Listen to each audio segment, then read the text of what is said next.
So what does it mean, the treasures of the Kaaba? Are there treasures buried? Is there gold buried under the Kaaba now? There is a major treasure buried underneath the Kaaba. We don't know exactly where it is buried to this day. It was buried by the tribe of Jurhum. It was buried in the ancient times. It was buried when the tribe was being attacked by a neighboring tribe. And so they gathered all of their treasures and they buried them in a location around the Kaaba. We don't know where. So one narration mentions that 3 sons of a Khalifa will fight like a civil war, the likes of which the Ummah has never seen. And they're fighting over the treasures of the Kaaba. That the Prophet ﷺ said, 3 groups of Muslims shall fight for your treasure. And each of these 3 leaders will be sons of a Khalifa. There will be 3 princes. The scholars of Hadith said the treasure being referred to is the treasure buried underneath the Kaaba. So that treasure, 3 princes will fight over it inside of the Haram. There shall occur a battle there inside of the Haram. And the Prophet said, none of them shall win. Then he said, there shall come black flag from the east.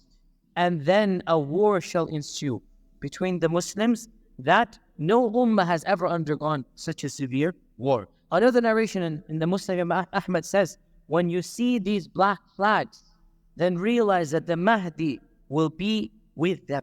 So when you see the black flags, give bay'ah to the Mahdi, even if you have to crawl on snow to get to him. There is another narration which mentions as well the country, and this is Khurasan, and this is in Sunan at-Tirmidhi.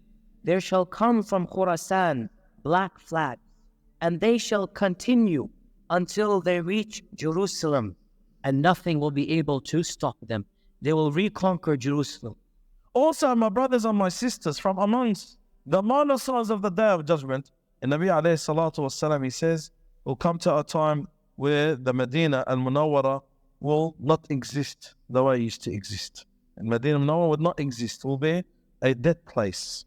That people will go past al-Medina and say, I remember there used to be a building here.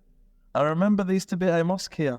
This is also one of the signs of the Day of Judgment, as the Prophet Muhammad sallallahu alayhi wasallam, he says, that whoever leaves Medina, turning his back on it, Allah will replace him with someone better. But the Medina al-Munawwara will go through a phase where will only be righteous people. And one phase will be only righteous people. Allah Azza wa Jal will oust out anyone who is wicked or evil.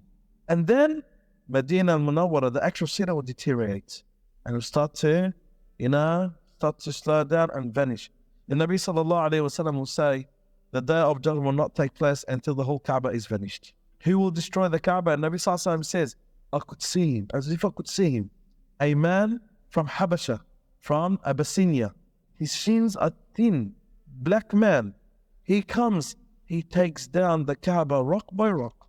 He takes it down, demolishes it, and that's when the Day of Judgment takes place.